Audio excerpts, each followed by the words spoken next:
crowd to pay. Still out here on this mission and I'm miles away. Somehow I feel like recently I found my way. Welcome back to the Zach Knows Podcast. I'm Zach Collins. And let's get started with our PV news. Men's basketball and women's basketball finally started into SWAC play. Our first opponent was Southern. Both teams won. My takeaways from the game is that I feel like our preseason schedule finally led us into seeing where we are against our SWAC opponents. And where I feel like we are, for the women's, I feel like we're closer to the top than I would say we are in the men's bracket. For the men's, I think there's still some work to do, which as the season goes along, there's always more work to do. But I feel like we're in a better place mentally for the women's side of things than we are for the men's. Excuse me. For the men's side of things, though, I like that we're starting to find other options on our offense outside of Gary, just for the fact of him needing more points, because I looked at the averages. I think he's averaging 15 points a game, which is good for us, him being our leading scorer. But as we get into SWAC play, injuries may come in. Just finding the need for depth, I feel like we'll need somebody to score outside of him that we can constantly depend on. And I feel like the more people we have that have confidence, I feel like the better we'll be off moving forward into the season. But congratulations to them on getting their first victories in conference. They play again tomorrow against Alcorn, so we'll be looking forward to that. I'll also want to acknowledge, I know my episode is late. Typically it comes out Saturday afternoon.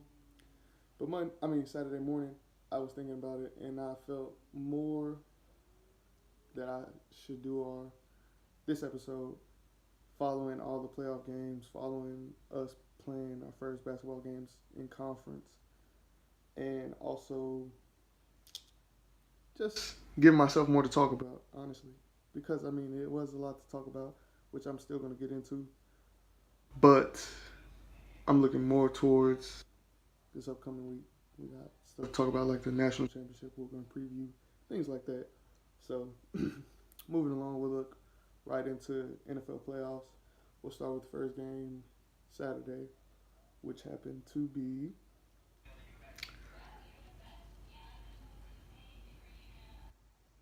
Texans and Colts. Now, me going into this game, I knew the Colts were on a roll. I knew defensively they had finally found their rhythm. Offensively, their O-line was starting to come together fully. And I felt as though I only specifically picked them to lose because of the moves I want them to make in the offseason, because of this $100 million cap space they have, because of the non-draft picks that they still have coming up in this upcoming draft, with 5 of them, I think, in the first 2 rounds. So with them having that type of capital and being able to do things that they can this coming up offseason, I felt like they should be more focused on this offseason. But obviously, Andrew Luck is worried about the now. So he's doing everything he can with his team. And it's not like he has a bunch of slouches. He has 4 top 40 draft picks on his offensive line. Excuse me. For the first time forever, he's finally found a back that he could depend on in Mac. He has weapons that are finally coming alive. Gremlin product. And also T.Y. Hilton. Eric Ebron is coming together. So I can see this team slowly building. And you got Darius Leonard for the Mike linebacker. You got Malik Hooker in the back end. Pierre Desir, the kid from Florida, playing corner. Like, this team is slowly coming together. They're learning how to play with each other. Andrew doesn't have this massive contract to put them into a bind. So I'm just thinking more about the future for them, and I want to see them make certain moves, whether it be Le'Veon Bell, which I felt like that's where he was going, even if they didn't make the playoffs. That's where I predicted him to go. But now that they can lean on Mac, I feel like they wouldn't want that type of,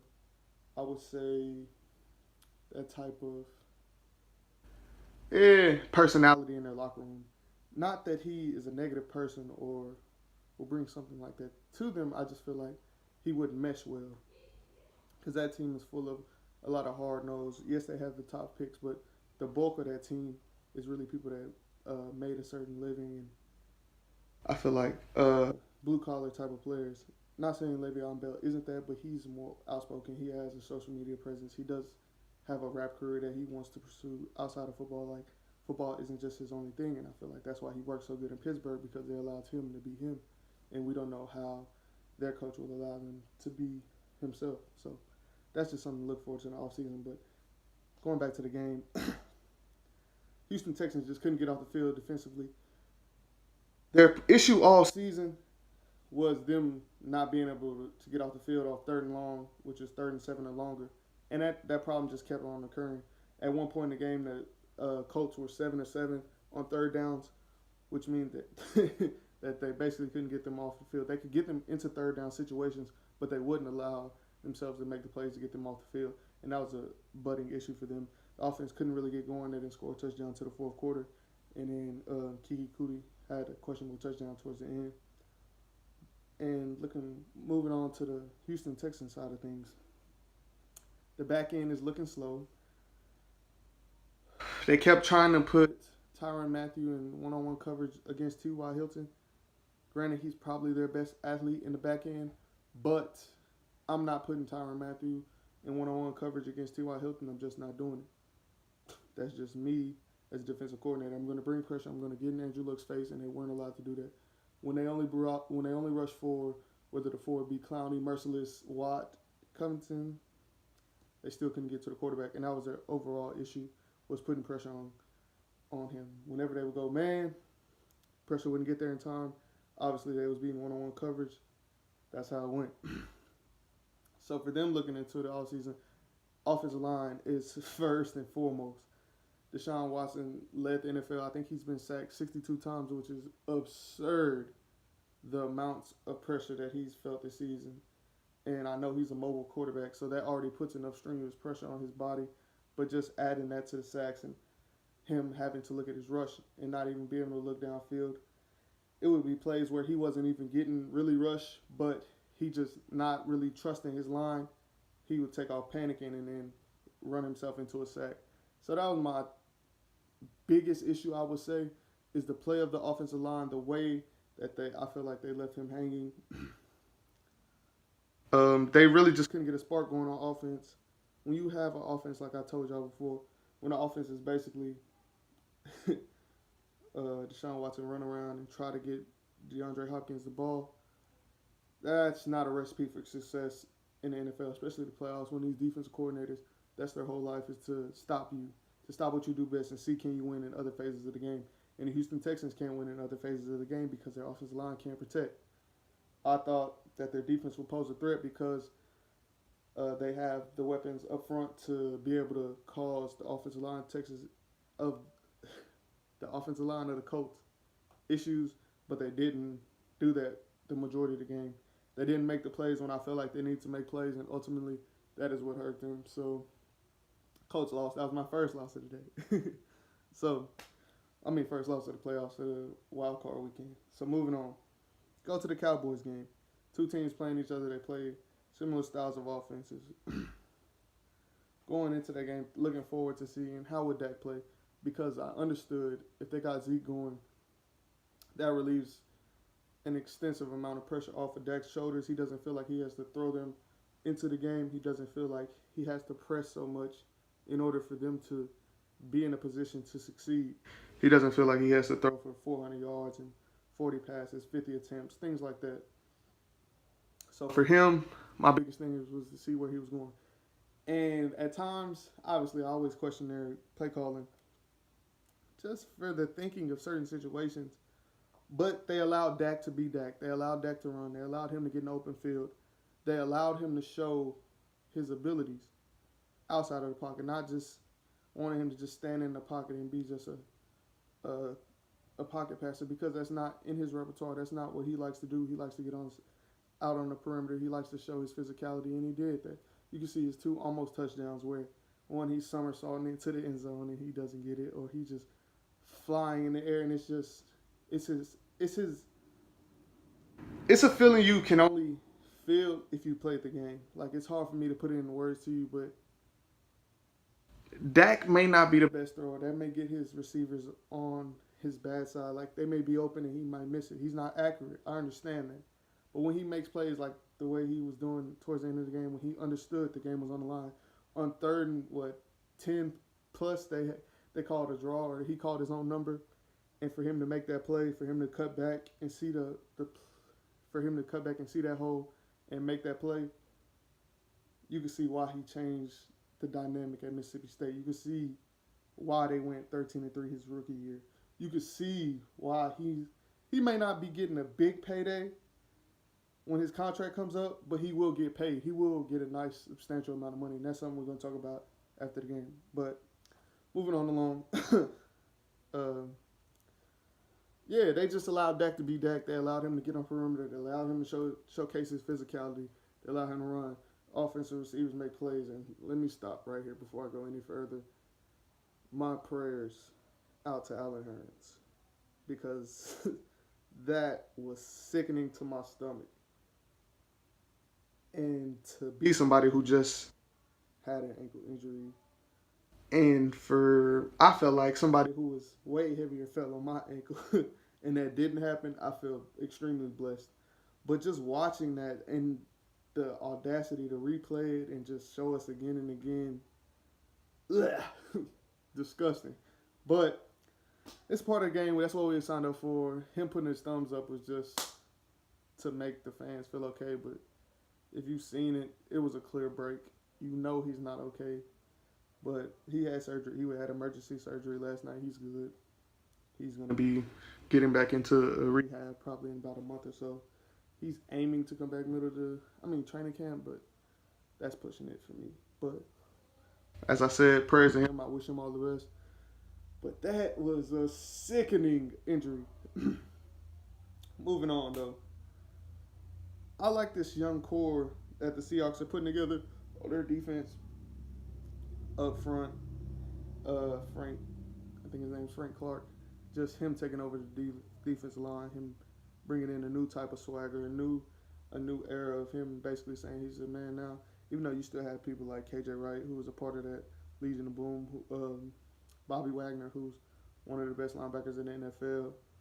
And in the back end, I would say, miss Earl Thomas, but Shaquille Griffin, who got manhandled. I would say another word, but I can't say that right now. But yeah, he got manhandled last night with him and Zeke, one-on-one, and Zeke just stiff-arming him as viciously as he did. It was just a matter of want to in certain points of the game, and it felt like the Cowboys wanted to. They had a point to prove. These two teams were basically the same. I just felt like the only place they weren't even was at quarterback, but they ultimately didn't hurt the Cowboys because Dak made plays with his feet, and he needed to, and he energized his team. You can see why he's starting to lead them, and I feel like they balance each other, him and Zeke, because of the type of personality Zeke being so outspoken. But when Dak getting a certain bag where you can see on the sideline during his runs, he goes to the sideline, talk to the O-line. That's things I pick up on. And big ups to Looney for him being able to step in for Travis Frederick, because at times in the season when I would watch Cowboys games, you could definitely sense that there was a missing piece in the center of the offensive line. For me, I would notice that because whenever Frederick's in there, it's fluid, everything is okay. But when towards the beginning of the season, Looney not knowing everything that's going on, I feel like not knowing the calls because he's more of a guard anyway. Him finally getting to that role towards the end of the season, him finding himself as a center, I love that for him.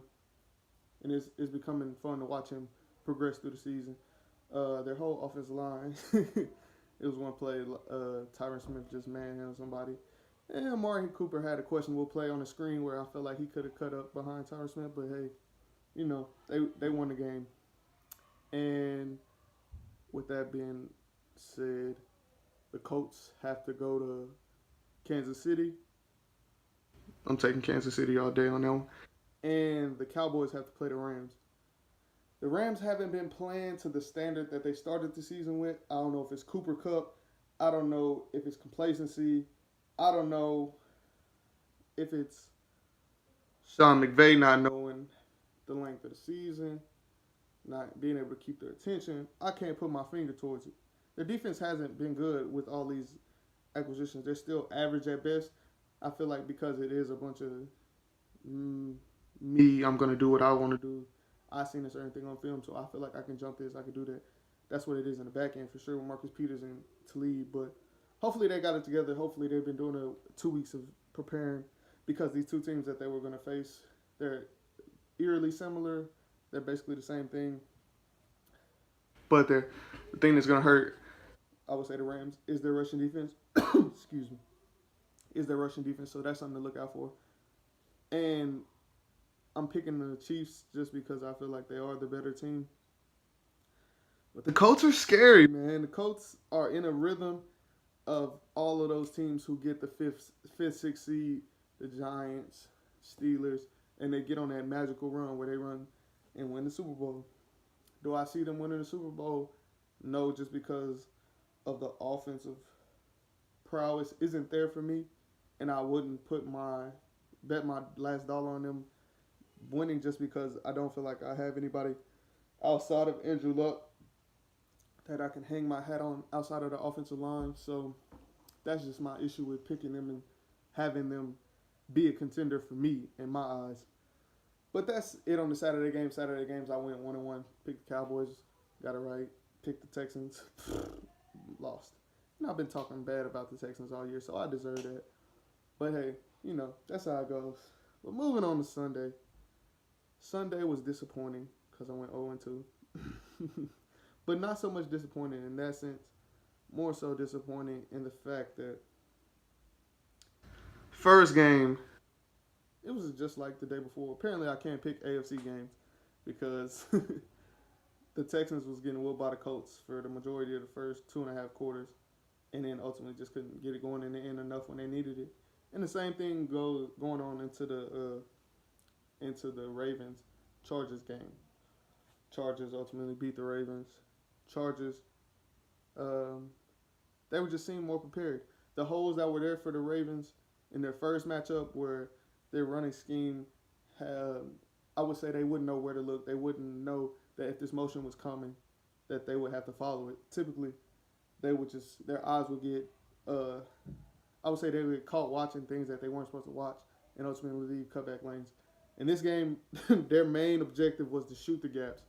They were going to make you pay for having your slow center block back on a 4 technique defensive end, basically. Because it was just times where it would be holes, but for the fact that it was just a better athlete on a lineman, the Chargers would win that. You could see the little matchup problems that they made where they allowed more DBs to be on the field, but because they have bigger DBs like Derwin James, who's 6'3", 225, 230. He's somebody who can be in the trenches, who has enough strength to play with them, and he still has enough elusiveness to get around. Sorry about that. But, yeah, speaking on Derwin James, he just has enough athleticism to make those plays. So for me, that was the point of me trying to figure out. I see now the difference between college and NFL, because in college you got 20 hours a week. You can't really spend the time with the kids you need to. You're only allotted a certain amount of time.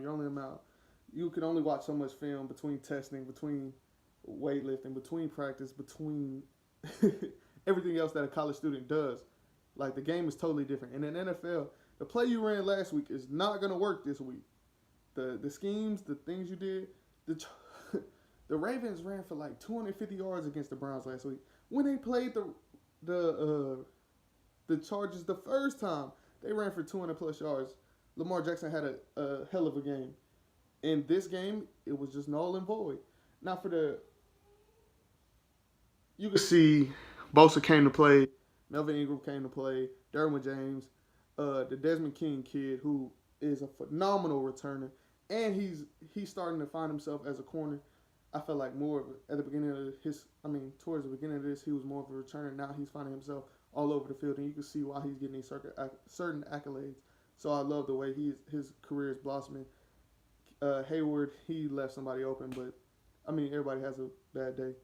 But just moving on to that, them calling for Joe Flacco at the point of the game where, because Lamar Jackson was not having the game they expected him. First off, if you're only gonna call 6 plays, what do you want him to do? You obviously see these plays aren't working. It was 3 drives where they called 3 running plays each of those drives, and they didn't gain the yards they needed to get a first down. How is he going to succeed? What do you want him to do in that instance where you're not giving him a chance? You don't believe in him. So how are you going to call for his job? That's the reason why they didn't bench him. They couldn't bench him. His head coach seen the fact that he wasn't being put in a position to prosper. He wasn't being put in a position to where he could help his team. Finally, when they gave him tempo, finally when they gave him short passes to get into a rhythm towards the end of the game, now all of a sudden you could see the type of quarterback he could be. But why you wouldn't do that at the beginning of the second half?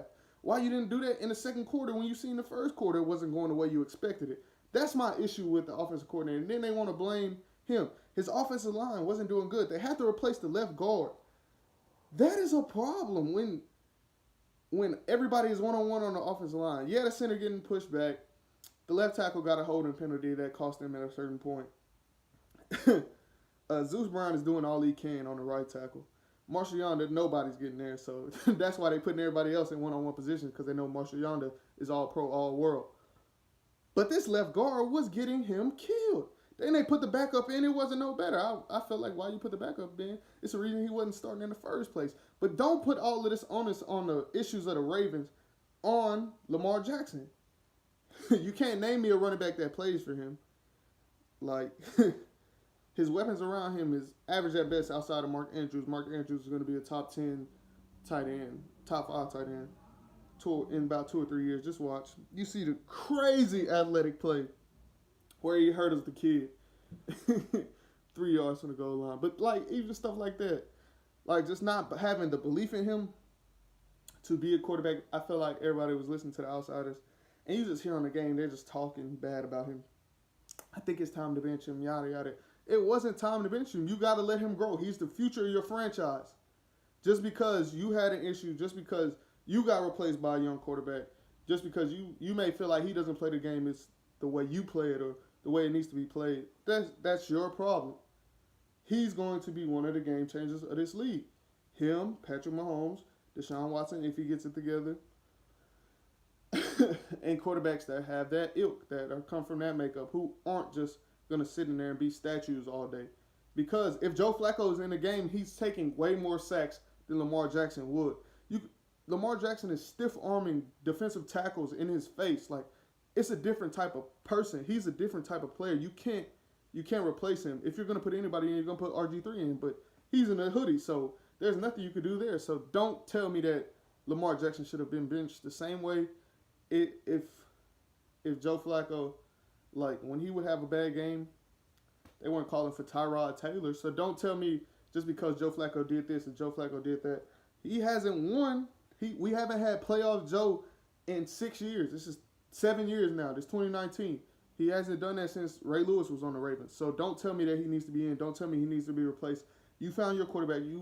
He led you to a 7-1 towards the end of the season. He got you to the playoffs when nobody thought y'all was going to be here. He won y'all division. Don't do that to him. Don't pat him on his butt and then let him, like, poop in your hand. Like, that's basically the old country saying, one of my coaches tell me, but basically that's what they was trying to do. Like, that's not okay. Like, you have to believe in him. That's your quarterback. That's your future. That's somebody that your offense can build around. That's somebody Mark Andrews can have a career with. Joe Flacco's on his way out. He needs to go to, I would say, he can go look at Jacksonville. Jacksonville got deep threats and D.D. Westbrook and stuff like that. He can make something of himself in that offense, but don't bite the hand that feeds you. Don't bite the hand that got you to the playoffs when nobody thought you was going to be here. That's disrespectful. That is absurd for you to think that Lamar Jackson should have been benched just because he had a bad 2 quarters. When really, if you think about it, his offensive line was playing bad. His running backs wasn't making no plays. What is he supposed to do? You putting him in an offense. You're not putting him in an offense where he's 5 wide, where he can throw it everywhere. You're not allowing him to do that, so don't get mad when he's not producing. That's on the offensive coordinator. But I'm off my soapbox on that one. It was a close game, though, towards the end. They made it look better. They almost brought it all the way back. He got a chance in the end of the game. It's just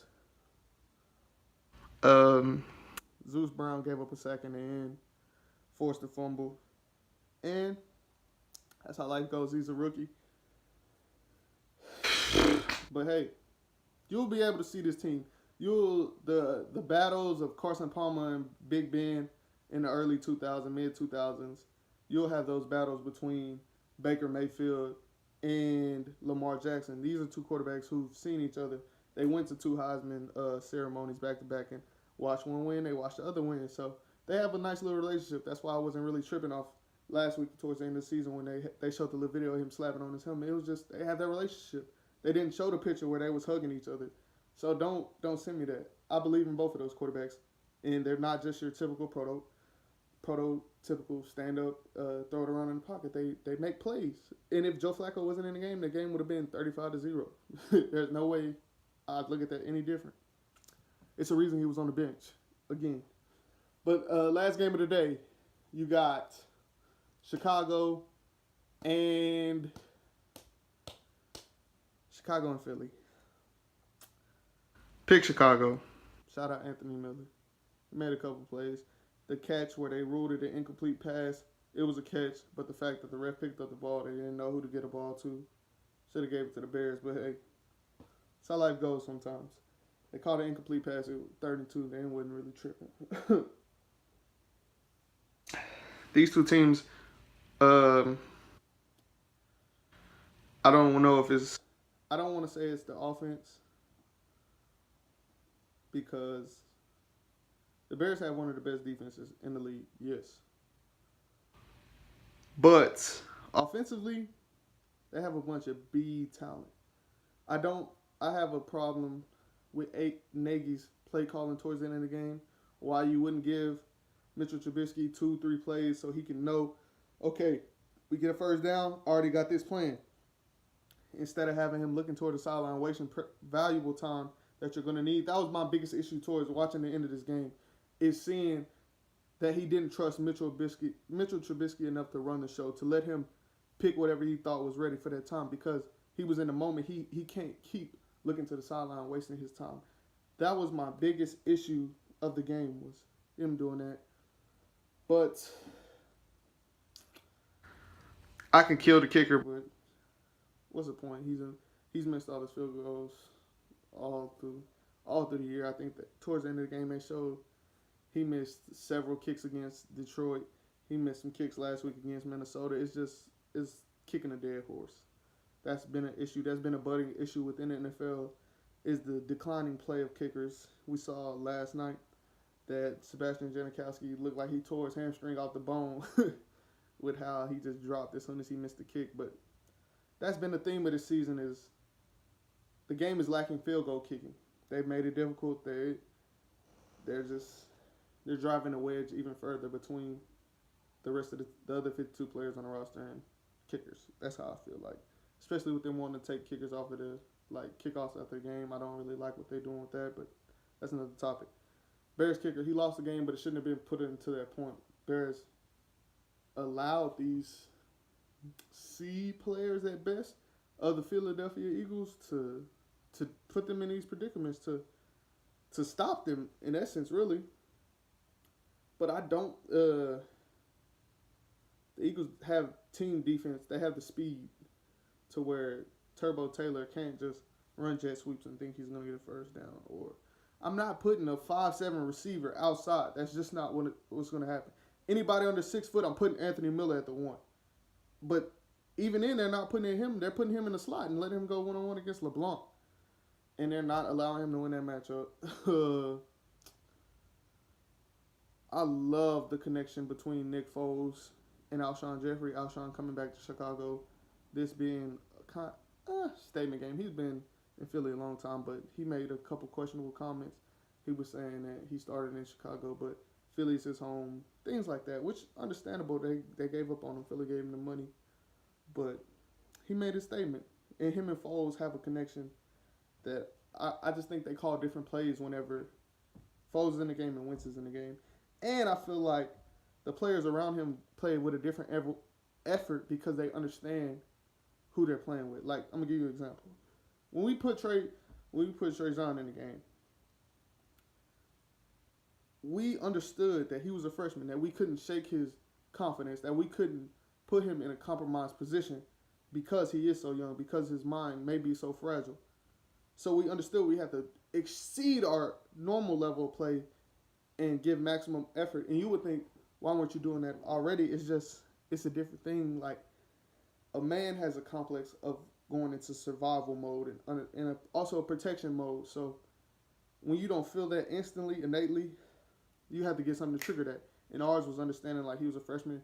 We can't let him, like, crumble in his time. Like, we have to step up for him. And I feel like that's what the Eagles are doing. They understand Nick Foles wants to be a starter somewhere. They understand Nick Foles isn't as good as Carson Wentz. Let's say that again. They understand Nick Foles is not as good as Carson Wentz. So they're going to play for him. They're going to block their ass off. They're going to run the ball. They're going to make hard catches when they weren't doing that before, just because they understand that they have to pick their level of play up. They can't depend on Carson Wentz knocking 3 people off of him before he gets a pass off and wanting him to throw it into these tight windows. It's not realistic. Now, the coaches need to take the ownership of calling different plays when Carson Wentz, not wanting him to throw 50 passes just because he can. That's not a recipe for success. The game plans they give Nick Foles is not the game plans they give Carson Wentz. Now, will this get Carson Wentz a starting job somewhere? Yes, it should. He should be a starting quarterback somewhere. He's 10 times better than any quarterback that has played for Jacksonville this year. What are you saying? He could start over Marcus Mariota, in my opinion. He can do certain things that other quarterbacks can't do, but should he start over Carson Wentz? No. Should we have a quarterback controversy in Philly? No. That shouldn't even be a discussion. He's not on his level. He can't do anything he does. But him winning, people being so simple-minded, they want to have that conversation. And I'm not here for that conversation. I don't want to have it. I don't want to listen to it. None of that. Moving along. Looking forward to next week. The Ravens play... not the Ravens. The Chargers play the Patriots. Another Phillip Rivers versus Tom Brady battle. Personally, I want to see Phillip Rivers win that game. Just to see his career go into a place where it hasn't been. He hasn't been able to win an AFC championship to get to a Super Bowl. I would like to see him to do that because he is getting towards the end of his career. He understands he has 9 kids. Crazy.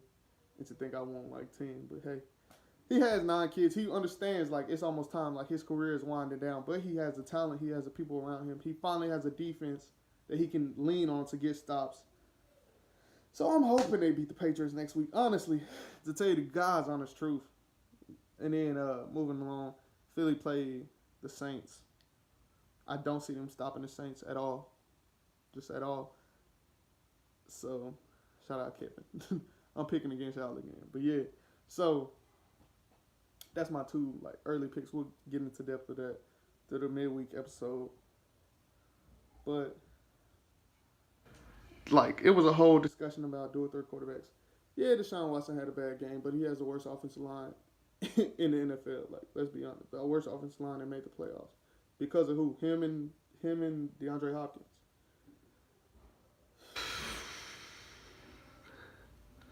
I don't even have the All-Pro list. I'll do that on Wednesday to talk about who got snubbed or whatever. But this is more about the playoffs and just let's pump our brakes on saying Deshaun Watson isn't let's pump our brakes on saying dual threat quarterbacks aren't the future or they're not going to be able to win in this league. They can. You just got to scheme correctly. You got to put them in positions and you have to trust them. You can't just give them 6 plays and want them to work because they're more athletic than you can comprehend or you ever played the game. That's not their problem that you don't have the tools that they have. Your job is to put their tools to use and help them unlock other things that they didn't know they could do. That's my issue with the play calling of both of those offenses, if we're going to be completely honest. But, hey, that's how it goes sometimes. Moving on, National Championship tomorrow. Bama Clemson, part 4.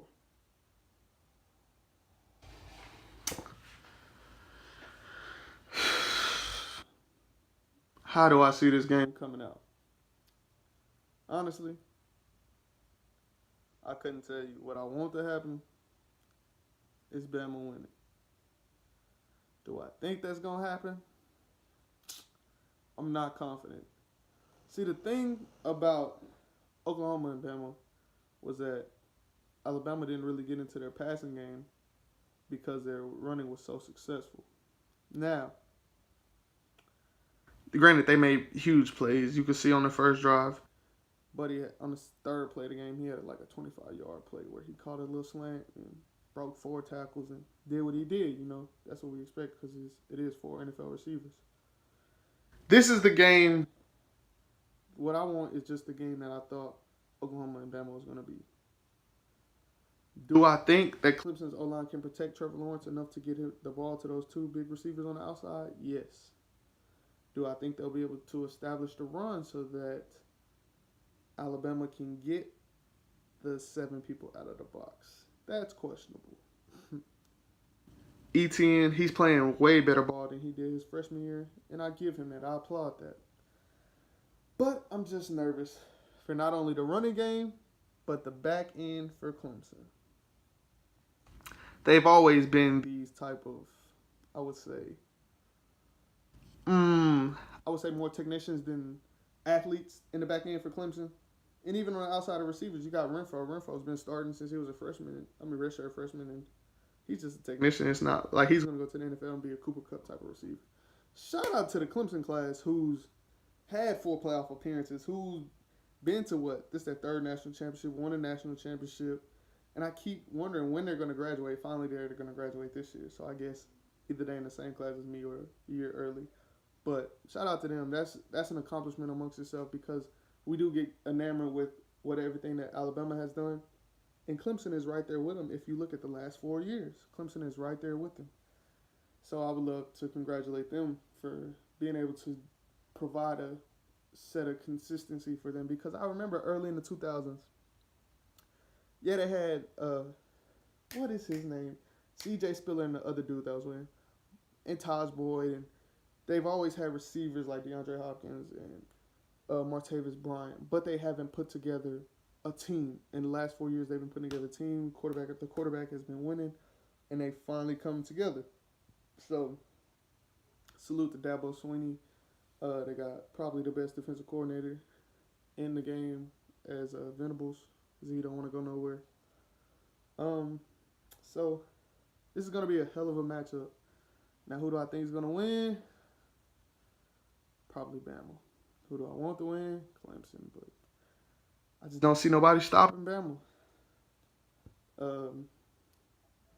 I think the Dexter Lawrence being out for the national championship definitely hurts, just because to defeat Bama, you're gonna have to be fresh. Like, you're gonna have to be able to rotate. You're gonna have to be able to get fresh bodies in attack to keep that pressure on Tua constant, because he does still have screws in that ankle. But obviously against Oklahoma, you seen he was healthy. But it's just the fact of knowing that somebody's coming all the time. Clemson has probably 4 NFL rushers, but Alabama may got 8 NFL players on their defense right now. That's just how it goes. That's just what you get every time you play Alabama. And I feel like they still feel like they have something to prove, because once again, going into the season, it was talk of how is this Alabama team going to fare? How are they going to replace X, Y, and Z? And they've done that. And they've gotten to this point to where now, what are you going to do? But do I think it's going to be a better game than against Oklahoma? For sure, because they have a defense. Clemson has a defense. Trevor Lawrence will provide a sense of calmness to that Clemson team that I know is going to be juiced up to prove that they are just as good as Alabama, just as good as a program, just like they want to be on the same level. Do I think they're on the same level? Yeah, it's like 1, 2. But nobody's closer to them, because these two have full teams.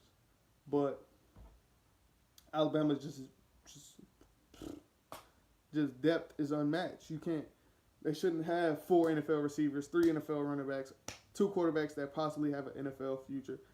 Everybody on the line gonna get a look at. That's not even talking about their defense, which is what we come to Alabama for. But I do see Trevor Lawrence posing a problem. Now, if he can't move the way he needs to and get himself out of certain jams, because I understand that 92 is coming. And the other kid, Bugs, is coming. Like, Mac Wilson has something to prove with him being a meme for a week and a half of getting smacked by CeeDee Lamb. Like, these players want to get it together. Dylan Moses, who was probably one of the top running backs in the nation, and now he starts at middle linebacker for them. Like, these kids want to prove that they're here. Like, that's the difference between Alabama and other programs. They don't feel entitled. They're cocky because they've earned that. They know the work they put in. They won. They haven't not been winning. So they have a reason to carry that type of swagger that they carry. And I can respect it because you earn that. You can do that when you winning. The same way I ain't like Nick Saban talking, but he earned it. He shut Oklahoma up. He understood he had a Heisman Trophy winner come in there, and he understood what his defense did to him. So I see his defense being the same defense and beating Clemson. But basketball play Alcorn tomorrow. Looking forward for them to go 2-0. I just want to see, like I said, steady improvement. I want to see a breakout game from somebody because these games are starting to matter. Like I think Texas Southern is on the 12th. That's what we're looking forward to. And this may or may not be my last episode in this room just because I am about to go back to school. I got to be prepared for my other show. So make sure y'all get tuned into that if y'all don't already. Subscribe to PVAMU TV. And thanks. Share this with y'all people. Like, subscribe.